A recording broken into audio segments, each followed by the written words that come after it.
នៅក្នុងកម្មវិធីបច្ចុប្បន្នភាពអន្តរជាតិនេះខ្ញុំសម្រាប់ជ្រើសរើសយកព័ត៌មានចំនួន3មកជម្រាបជូនប្រិយមិត្តទាំងអស់គ្នាព័ត៌មានទី1នេះគឺជាព័ត៌មានដែលកំពុងតែចាប់អារម្មណ៍ខ្លាំងនៅតាមសារព័ត៌មាននានានៅលើពិភពលោកមានការផ្សាយច្រើនបាទគឺការចាប់ផ្ដើមនីតិវិធីអង្គការសហប្រជាជាតិណារបស់កម្ពុជាដែលប្រើប្រាស់ច្បាប់គុណក្រោះហ្នឹងដោះស្រាយចំនួនដែនទឹកជាមួយនឹងប្រទេសថៃបាទគឺកម្ពុជាបានចាប់ផ្ដើមជាផ្លូវការហើយដោយជូនដំណឹងទៅខាងភាគីថៃនិងភាគីអង្គការសហប្រជាជាតិផងដែរហើយប្រតិកម្មរបស់ថៃវិញក៏មានផងដែរក៏ខ្ញុំលើកយកមកជម្រាបជូនប្រិយមិត្តហើយនៅក្នុងកម្ពុជានឹងគឺខាងក្រសួងក៏បានជម្រាបទៅដល់អង្គទូតនានាអំពីចំណាត់ការរបស់កម្ពុជាផងដែរបាទនេះជាព័ត៌មានទី1ណាបាទរីឯព័ត៌មានទី2គឺឥឡូវនេះលោកប្រធានាធិបតី Donald Trump បានតែងតាំងបេក្ខជនឯករដ្ឋទូតថ្មីសម្រាប់ប្រទេសកម្ពុជាគឺលោក Christopher Anderson បាទមានប្រវត្តិតិចតួចពីលោក Anderson ប៉ុន្តែមានប្រវត្តិតកតងនឹងការងារនៅក្រៅប្រទេសនេះច្រើនដែរប៉ុន្តែខ្ញុំសូមដកស្ទង់មកជម្រាបតែបន្តិចប៉ុន្តែទោះបីជាយ៉ាងណាក៏ដោយគឺលោកទៅឆ្លងកាត់ការអនុម័តយល់ព្រមពីព្រឹទ្ធសភារបស់សហរដ្ឋអាមេរិកសិនមុននឹងលោកអាចទៅបំពេញបេសកកម្មនៅប្រទេសកម្ពុជាបានហើយព័ត៌មានចុងក្រោយនេះគឺបើតាមសេចក្តីរាយការណ៍មានការសន្ទនាគ្នាយ៉ាងជូរចត់តាមតឹងរវាងលោកប្រធានាធិបតី Donald Trump ជាមួយនឹងនាយករដ្ឋមន្ត្រីនៃប្រទេសអ៊ីស្រាអែលគឺលោក Netanyahu បាទតកតងនឹងការដែលអ៊ីស្រាអែលបើកការប្រយុទ្ធនៅតំបន់ភាគខាងត្បូងហើយថែមទាំងចង់វាយចូលរដ្ឋធានីនៃប្រទេសលីបង់ផងដែរក៏ប៉ុន្តែបើទោះបីជាមានការព្រមានយ៉ាងតានតឹងពីលោកតាមក៏ដោយក៏បើតាមសេចក្តីរាយការណ៍របស់សារព័ត៌មាន CNN នៅមុននេះបន្តិចគឺអ៊ីស្រាអែលនៅតែបន្តការវាយប្រហារនៅឡើយទេបាទក្នុងខណៈពេលដែលការជួបចរចាគ្នារវាងមន្ត្រីអ៊ីស្រាអែលនិងមន្ត្រីលីបង់ក៏កំពុងតែកើតមានឡើងផងដែរនៅក្រសួងការបរទេសរបស់សហរដ្ឋអាមេរិកនៅរដ្ឋធានី Washington បាទនេះគឺជាព័ត៌មានសំខាន់ដែលខ្ញុំចងក្រងសម្រាប់ប្រិយមិត្តទាំងអស់គ្នានៅក្នុងកម្មវិធីបច្ចុប្បន្នភាពអន្តរជាតិប្រៀបជូនបងប្អូនជនជាតិទាំងអស់ព័ត៌មានទី1នេះគឺជាសេចក្តីរាយការណ៍របស់ទីភ្នាក់ងារសារព័ត៌មាន Reuters បាទទីភ្នាក់ងារសារព័ត៌មាន Reuters បានរាយការណ៍ឲ្យដឹងថាគឺនៅថ្ងៃអង្គារទី2ខែមិថុនានេះគឺប្រទេសកម្ពុជាបាននិយាយថាខ្លួនបានជូនដំណឹងដល់អង្គការសហប្រជាជាតិនិងប្រទេសថៃថាខ្លួនបានចាប់ផ្ដើមដំណើរការផ្សះផ្សាដោយបង្ខំក្រមច្បាប់អន្តរជាតិដែលមានគោលបំណងដោះស្រាយចំនួនព្រំដែនសមុទ្រដ៏យូរអង្វែងជាមួយនឹងទីក្រុងបាងកកបាទសកម្មភាពរបស់កម្ពុជានេះធ្វើឡើងបន្ទាប់ពីការសម្រេចចិត្តរបស់រដ្ឋាភិបាលថៃកាលពីខែមុនក្នុងការបញ្ចប់កិច្ចព្រមព្រៀងឆ្នាំ2001ដែលហៅថា MOU 2001ជាមួយនឹងប្រទេសកម្ពុជាដែលថៃសម្រេចធ្វើឡើងដោយឯកតោភាគីបាទបើយោងតាមសេចក្តីរាយការណ៍នេះគឺបានឲ្យដឹងថាគឺដកស្រង់ប្រសាសន៍របស់នាយករដ្ឋមន្ត្រីរបស់កម្ពុជាគឺលោកហ៊ុនម៉ាណែតគឺបានបញ្យល់ទៅដល់មហាជនរបស់កម្ពុជាថាគឺឥឡូវនេះកម្ពុជាគឺបានចាប់ផ្ដើមជំហាននេះឬក៏វិធានការនេះដើម្បីការពារនៅអធិបតេយ្យភាពនិងសិទ្ធិនៅក្នុងដែនសមុទ្ររបស់កម្ពុជាដោយស្របទៅតាមច្បាប់អន្តរជាតិបាទហើយក្រសួងការបរទេសរបស់ថៃវិញបើយោងតាមសេចក្តីរាយការណ៍របស់ទីភ្នាក់ងារសារព័ត៌មាន Reuters គឺបានបញ្ជាក់ពេលនោះថាគឺខាងថៃគាត់ថានៅតាក់ទងថៃមិនបាននៅឡើយទេណានៅថៃនៅមិនបាននៅឡើយទេក៏ប៉ុន្តែមុននេះបន្តិចគឺខ្ញុំបានចូលទៅអានសារព័ត៌មានបាងកកប៉ុស្តិ៍បាទបាងកកប៉ុស្តិ៍គឺបានរាយការណ៍ថាលោកអនុทินវិញគឺនៅថ្ងៃអង្គារនឹងទី2ខែមិថុនានឹងដែរគឺបានច្រានចោលនៅការព្រួយបារម្ភអំពីចំណាត់ការរបស់កម្ពុជាក្នុងការប្រើប្រាស់យន្តការផ្សះផ្សាដោយបង្ខំក្រមច្បាប់អង្គការសហប្រជាជាតិនេះដោយថៃនិយាយថាប្រទេសថៃនឹងប្រើប្រាស់វិធីសាស្ត្រផ្ទាល់ខ្លួនក្នុងគណៈពេលដែលការពារអធិបតេយ្យភាពនិងសន្តិសុខជាតិបាទលោកអនុทิនថែមទាំងបាននិយាយថាលោកមិនបានដឹង អំពីបញ្ហាថ្មីណាមួយដែលកើតឡើងពីការដកខ្លួនចេញពី MOU 44 ឬក៏ហៅថា MOU 2001នោះទេបាទហ្នឹងគឺជាប្រតិកម្មពីខាងភាគីថៃដែលសារព័ត៌មានបាងកកប៉ុស្តិ៍បានផ្សព្វផ្សាយណាបាទអញ្ចឹងខ្ញុំសូមបន្តសេចក្តីរាយការណ៍របស់ខាងសារព័ត៌មាន Reuters បន្ថែមទៀតពីព្រោះនៅក្នុងអត្ថបទហ្នឹង Reuters គាត់ថាគាត់តាក់ទងមិនទាន់បានទៅការបរទេសប៉ុន្តែមកដល់ពេលនេះគឺបានហើយគឺមានប្រតិកម្មហើយទីភ្នាក់ងារសារព័ត៌មាន Reuters បានរាយការណ៍ថាគឺការដែលប្រទេសថៃណាប្រទេសថៃលុបចោលនៅ MOU នេះបាទវាជាផ្នែកមួយនៃការដែលនាយករដ្ឋមន្ត្រីថៃគឺលោកអនុทิនឆាន់វីរគុលបានសន្យានៅក្នុងការឃោសនាថាបើសិនជាគាត់ជាប់ការបោះឆ្នោតនៅក្នុងខែកុម្ភៈកន្លងទៅនេះគឺគាត់នឹងដោះស្រាយបញ្ហានេះដោយសារតែគាត់រងសម្ពាធពីរលកជាតិនិយមរបស់គាត់បាទហើយគឺការផុសឡើងនៅគំនិតជាតិនិយមឲ្យដោះស្រាយបញ្ហាជាមួយនៅកម្ពុជានេះគឺកើតមានឡើងក្រោយពីមានការប៉ះទង្គិចគ្នាប្រដាប់អាវុធដល់ប្រឡ័យចំនួន2លើករវាងប្រទេសទាំងពីរកាលពីឆ្នាំមុនបាទពាក់ព័ន្ធជាមួយនឹងចំនួនព្រំដែននេះបាទហើយទីភ្នាក់ងារសារព័ត៌មាន Reuters បានរាយការណ៍បន្ថែមថានៅក្នុងបញ្ហាចម្បងនៅពេលនេះគឺតាក់ទងជាមួយនឹងធនធានថាមពលដែលមានតម្លៃ$300,000 លានណា$300 billion energy resources ណាបើតាមអនុសញ្ញាអង្គការសហប្រជាជាតិស្តីអំពីច្បាប់សមុទ្រដែលហៅថា UNCLOS បាទអ្នកខ្លះហៅថាភាសាអង់គ្លេសពេលដែលយើងនិយាយអង់គ្លេសយើងហៅ UNCLOS ប៉ុន្តែនៅកម្ពុជាគេហៅថា UNCLOS ហ្នឹងស៊ីសងលើយើងហៅយ៉ាងណាក៏ដោយឲ្យតែយើងស្រួលយល់ណាពីព្រោះមានអ្នកខ្លះសួរមកខ្ញុំមិនហៅថា UNCLOS ឬក៏ឮសួរខ្ញុំហៅថា UNCLOS ហ្នឹងបាទគឺយើងនិយាយអង់គ្លេសណាយើងនិយាយអង់គ្លេសយើងនិយាយពាក្យថា UNCLOS បានគេយល់បើយើងហៅថា UNCLOS គេអត់យល់ទេណាបាទតែបើយើងនិយាយជាខ្មែរយើងហៅ UNCLOS អញ្ចឹងទៅវាជាទម្លាប់នៃការនិយាយក៏វាអត់អីខុសដែរណាអញ្ចឹងខុសនៅណាមួយត្រូវទេបាទសូមបន្តទៀតបើគឺតាមរយៈ UNCLOS នេះគឺជាគេហៅថាជាដំណើរការនៃការនីតិវិធីនៃការផ្សះផ្សាដោយបង្ខំនោះគឺអនុញ្ញាតឲ្យមានការបង្កើតនៅគណៈកម្មការមួយបាទដែលមានអ្នកជំនាញឯករាជ្យដើម្បីពិនិត្យមើលចំនួននោះហើយនឹងក៏ពីគេពិនិត្យហើយគេនឹងចេញជាអនុសាសន៍បាទបើទោះបីជាការដែលចេញអនុសាសន៍ហ្នឹងគឺមានលក្ខណៈគេថាមិនលក្ខណៈមានកាតព្វកិច្ចតម្រូវឲ្យគោរពតាមក៏ដោយបាទគឺការមួយដែលខាងគណៈកម្មការទូតពិនិត្យហ្នឹងគេនឹងពិនិត្យមើលហើយគេនឹងចេញអនុសាសន៍ណាបាទហើយពាក់ព័ន្ធនឹងបញ្ហានេះសម្បត្តិបង្កចគឺខាងនាយករដ្ឋមន្ត្រីរបស់កម្ពុជាគឺលោកហ៊ុនម៉ាណែតលោកក៏បានពន្យល់ហើយដែរនៅក្នុងសន្ទកថារបស់លោករយៈពេល7នាទីណាអញ្ចឹងប្រិយមិត្តណាដែលមិនទាន់បានស្ដាប់អាចអញ្ជើញទៅស្ដាប់នៅក្នុង website ផ្លូវការរបស់រដ្ឋាភិបាលកម្ពុជាណាគាត់បានពន្យល់អញ្ចឹងខ្ញុំសូមមិនយកអ្វីដែលគាត់ពន្យល់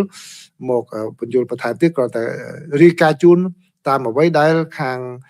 សារព័ត៌មានអន្តរជាតិបានរាយការណ៍ដើម្បីឲ្យប្រិយមិត្តដឹងថាសារព័ត៌មាននៅក្រៅប្រទេសនេះគេចាប់អារម្មណ៍យ៉ាងណាអំពីបញ្ហាហ្នឹងរបស់តាក់ទងជាមួយនឹងប្រទេសកម្ពុជាហើយនឹងថៃនេះណាបាទបើយោងតាមសេចក្តីរាយការណ៍នេះគឺឲ្យដឹងថាកាលពីពេលមុនបាទប្រទេសថៃហ្នឹងក៏បាននិយាយថាខ្លួនឯងនឹងប្រើប្រាស់ UNCLOS ហ្នឹងដើម្បីជាក្របខ័ណ្ឌសម្រាប់ការចរចាក្នុងការក្នុងពេលជាមួយគ្នានោះដែរគឺក៏ថៃក៏ថាក៏គាត់ធ្វើការចរចាដោយផ្ទាល់ជាមួយនឹងប្រទេសកម្ពុជាផងតាក់ទងជាមួយនឹងការកំណត់ព្រំដែនទឹករវាងប្រទេសទាំងពីរនេះហើយបើតាមសេចក្តីរាយការណ៍នេះឲ្យដឹងថាគឺប្រទេសទាំងពីរទាំងកម្ពុជាហើយនិងថៃនោះគឺទាមទារ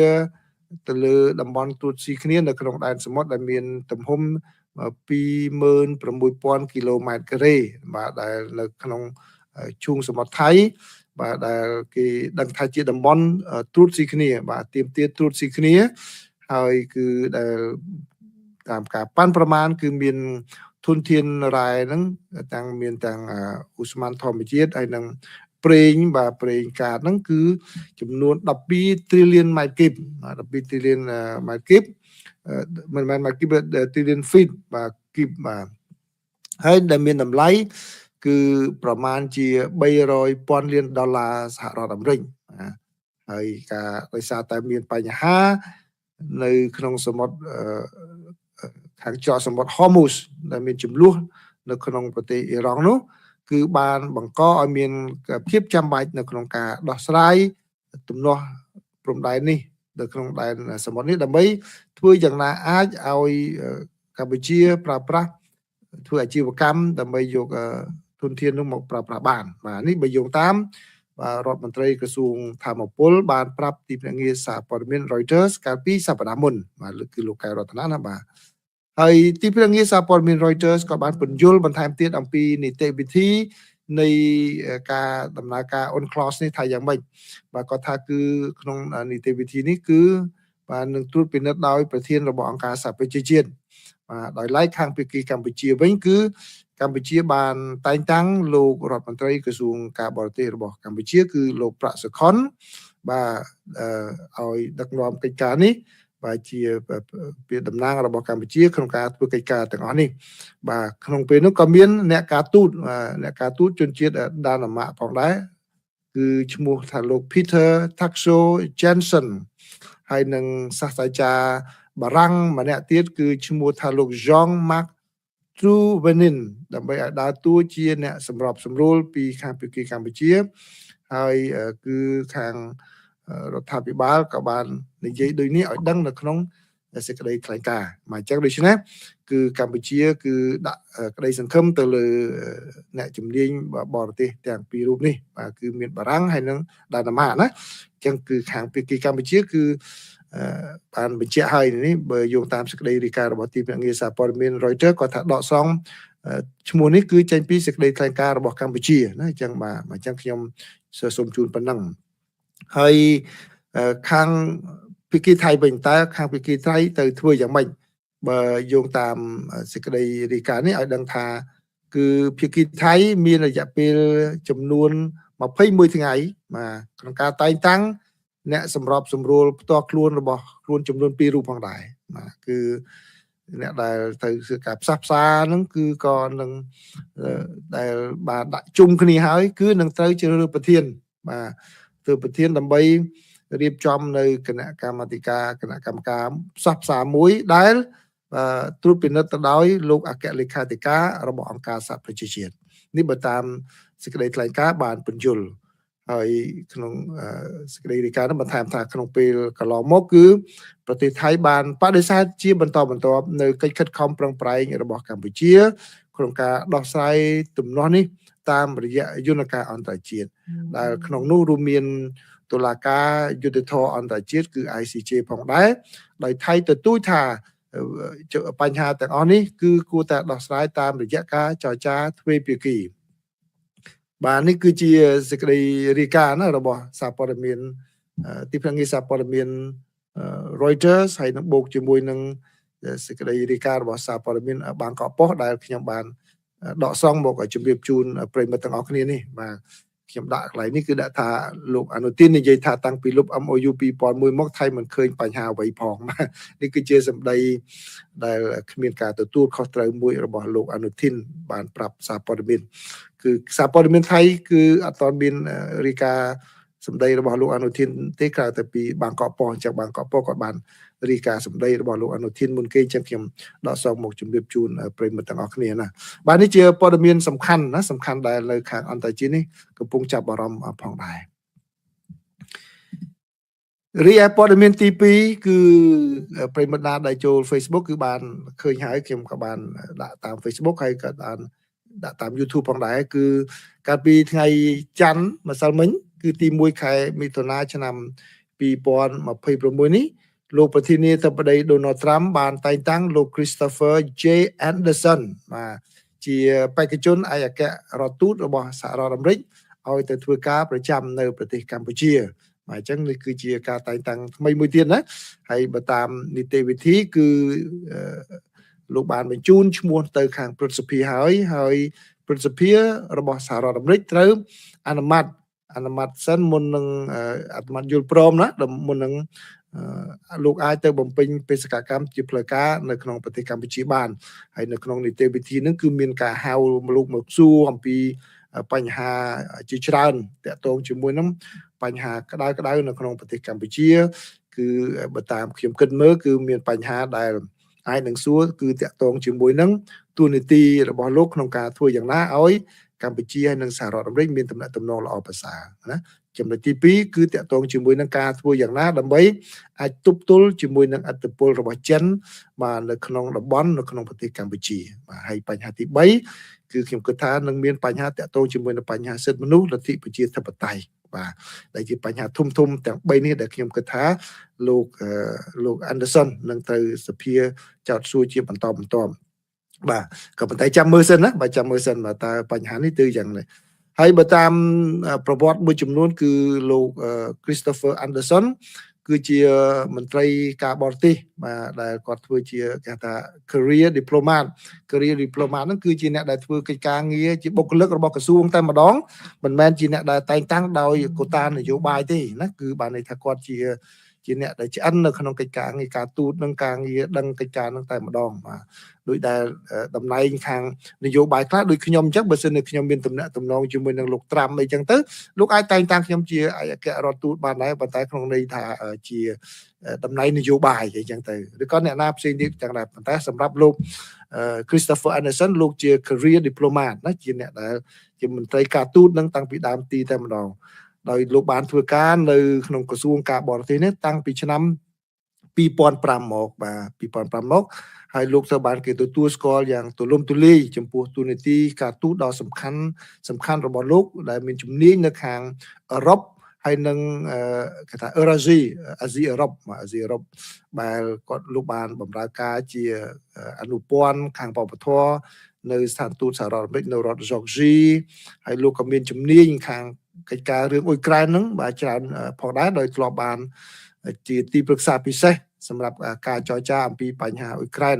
បាទហើយពីមុនក៏លោកធ្លាប់បានបម្រើការងារនៅស្ថានទូតសហរដ្ឋអាមេរិកប្រចាំនៅទីក្រុងគៀវពីឆ្នាំ2014ដល់ឆ្នាំ2017ហើយលោកក៏បានផ្ដល់ប្រឹក្សាដល់បេសកជនពិសេសរបស់សហរដ្ឋអាមេរិកគឺលោក Volker ពីខែកក្កដាឆ្នាំ2017ដល់កក្កដាឆ្នាំ2019មកតាក់ទងជាមួយនឹងបញ្ហាដោះស្រាយរឿងបញ្ហាអ៊ុយក្រែនហើយនិងរុស្ស៊ីនេះហើយពេលដែលលោកបញ្ចប់បេសកកម្មនៅខាងក្រៅប្រទេសលោកបានវិលត្រឡប់មកក្រសួងការបរទេសវិញបាទនៅក្នុងរដ្ឋធានី Washington ពេលហ្នឹងគឺមានការតែងតាំងជាប្រធាននាយកដ្ឋានទទួលបន្ទុកកិច្ចការផ្ដោតទៅលើការពង្រឹងលទ្ធិប្រជាធិបតេយ្យសិទ្ធិមនុស្សហើយនឹងក៏ដូចជាការប្រឆាំងនឹងការឈ្លានពានរបស់រុស្ស៊ីផងដែរអញ្ចឹងគឺនៅតែក្តោបកិច្ចការហ្នឹងមកហើយនឹងការលើកកម្ពស់លទ្ធិប្រជាធិបតេយ្យនៅទូទាំងពិភពលោកអញ្ចឹងហើយដូចដែលខ្ញុំបាននិយាយពីខាងដើមអញ្ចឹងដូច្នេះពេលដែលសភាព្រឹទ្ធសភាក៏ហៅលោកទៅសាកសួរមុននឹងតែងតាំងជាផ្លូវការនោះគឺអាចនឹងមានបញ្ហា3ហ្នឹងដែលគេនឹងសួរលោកយ៉ាងសំខាន់ហើយអាចមានបញ្ហាអ្វីផ្សេងទៀតផងដែរបាទនេះសូមជូនប្រិមិត្តប៉ុណ្ណឹងបូកជាមួយនឹងការបន្ថែមយោបល់របស់ខ្ញុំណាបាទហើយព័ត៌មានចុងក្រោយនេះគឺតាក់ទងជាមួយនឹងខាងលីបង់ហើយនឹងអ៊ីស្រាអែលវិញបើយោងតាមសេចក្តីរាយការណ៍របស់សារព័ត៌មាន CNN បានឲ្យដឹងថាគឺឥឡូវនេះគឺមានការជួបពិភាក្សាគ្នាបាទកម្រិតខ្ពស់បាទរវាងមន្ត្រីអ៊ីស្រាអែលនិងមន្ត្រីលីបង់គឺកំពុងតែធ្វើឡើងនៅក្នុងក្រសួងការបរទេសរបស់សហរដ្ឋអាមេរិកនៅរដ្ឋធានី Washington បាទគឺការនេះគឺបន្ទាប់ពីមានការប៉ះទង្គិចគ្នាដោយក្រុម Hezbollah ដែលអ៊ីរ៉ង់ជាអ្នកគ្រប់គ្រងនោះបាទជាមួយនឹងយោធារបស់អ៊ីស្រាអែលនៅតែបន្តបាទតាំងពីយប់មិញគឺនៅមានតែបាញ់គ្នាដដែលទេនេះបើតាមការបញ្ជាក់របស់អាជ្ញាធររបស់លីបង់ណាលីបង់បាទក៏បានឲ្យដឹងថាឥឡូវហ្នឹងគឺក្រុម Hezbollah ហ្នឹងគឺយល់ព្រមទៅតាមសំណើរបស់សហរដ្ឋអាមេរិកនៅក្នុងការគោរពតាមបទជបាញ់គ្នាបាទឲ្យជាមួយនឹងអ៊ីស្រាអែលបាទគឺធ្វើយ៉ាងណាដើម្បីបញ្ឈប់កុំឲ្យអ៊ីស្រាអែលហ្នឹងវាប្រហារចូលទៅដល់ក្នុងទីក្រុងបេរូតដែលជារដ្ឋធានីនៃប្រទេសលីបង់អញ្ចឹងគឺជារឿងមួយដែល អ៊ីស្រាអែលនៅបន្តការវាយប្រហារបើទោះបីជាមានការសន្ទនាគ្នាតាមទូរស័ព្ទយ៉ាងតឹងតែងរវាងលោក Benjamin Netanyahu នាយករដ្ឋមន្ត្រីនៃប្រទេសអ៊ីស្រាអែលជាមួយនឹងប្រធានាធិបតីសហរដ្ឋអាមេរិកគឺលោក Donald Trump ក៏ដោយបាទហើយគឺលោកប្រធានាធិបតី Donald Trump បើយោងតាម CNN គឺរីកាដឹងថាលោកបានប្រកាសថាកងកម្លាំងរបស់អ៊ីស្រាអែលនឹងមិនចូលវាយចូលទៅដល់ទីក្រុងបេរូទេបាទក្រោយពីមានការហៅទូរស័ព្ទជាមួយនឹងលោកនេតិនយ៉ាហ៊ូដែលគេប្រកាសនាថាជាការសន្ទនាគ្នាយ៉ាងក្តៅគគុកផងដែរបាទនេះបើយោងតាមប្រភពដែលបានដឹងអំពីការសន្ទនាគ្នានោះហើយបានលោកប្រធានាធិបតីបានប្រាប់ទៅលោកនេតិនយ៉ាហ៊ូថាត្រូវតែបន្ថយបាទប្រតិបត្តិការយោធានៅក្នុងប្រទេសលីបង់បាទបើមិនចឹងទេគឺអាចនឹងធ្វើឲ្យខូចទៅដល់ការចរចាគ្នាដើម្បីស្វែងរកសន្តិភាពជាមួយនឹងប្រទេសអ៊ីរ៉ង់ផងដែរពីព្រោះអ៊ីរ៉ង់ក៏ដាក់ចំណុចនេះជាលក្ខខណ្ឌមួយអញ្ចឹងដូច្នេះនៅក្នុងការរាយការណ៍ចុងក្រោយរបស់ CNN ក៏ឲ្យដឹងថាការចរចាគ្នាស្ដីអំពីសន្តិភាពនៅប្រទេសអ៊ីរ៉ង់នេះនៅបន្តទេណាប្រិយមិត្តណាបាទគឺបើយោងតាមអ្វីដែលលោកប្រធានាធិបតី Donald Trump បានប្រាប់ទូរទស្សន៍ ABC News ថាលោកជឿថាការបើកច្រក Hormuz ឡើងវិញគឺនឹងចាប់ផ្ដើមហើយនឹងមានការពន្យាបត់ជួបបាញ់គ្នាផងដែរលោកថាប្រហែលជាអាចនឹងសម្រេចបាននៅសប្តាហ៍ក្រោយដែលឥឡូវនេះគឺអ៊ីរ៉ង់កំពុងតែពិនិត្យមើលសំណើដែលសហរដ្ឋអាមេរិកដាក់ទៅហើយនេះបើយោងតាមសេចក្តីរាយការណ៍របស់សារព័ត៌មានអ៊ីរ៉ង់ទេណាបាទអញ្ចឹងសារព័ត៌មានអ៊ីរ៉ង់ថាខាងអ៊ីរ៉ង់កំពុងតែពិនិត្យមើលសេចក្តីសំណើពីខាងសហរដ្ឋអាមេរិកទៅហើយដូច្នេះនេះជាការមួយដែលបង្ហាញថាការចរចានៅកំពុងតែដំណើរការនៅឡើយទេបើទោះបីជាខាងអ៊ីរ៉ង់បានប្រកាសថាខ្លួនបានផ្អាកការចរចាជាមួយនឹងសហរដ្ឋអាមេរិកហើយក៏ដោយបាទអញ្ចឹងអរគុណប្រិយមិត្តទាំងអស់គ្នាដែលចូលមកទទួលយកការចែករំលែកព័ត៌មានរបស់ខ្ញុំនេះបាទអញ្ចឹងយប់ទៅហើយសម្រាប់អ្នកនៅក្នុងប្រទេសកម្ពុជាហើយអ្នកនៅសហរដ្ឋអាមេរិកនេះគឺបាទពេលព្រឹកព្រលឹមនៅឡើយទេណាបាទអញ្ចឹងសូមអរគុណច្រើនប្រិយមិត្តដែលតែងតែចូលមកគ្រប់គ្រងការចែករំលែកព័ត៌មានរបស់ខ្ញុំទាំងកម្មវិធីបច្ចុប្បន្នភាពអន្តរជាតិនិងបច្ចុប្បន្នភាពអាមេរិកាំងបាទសូមអរគុណសូមជម្រាបលា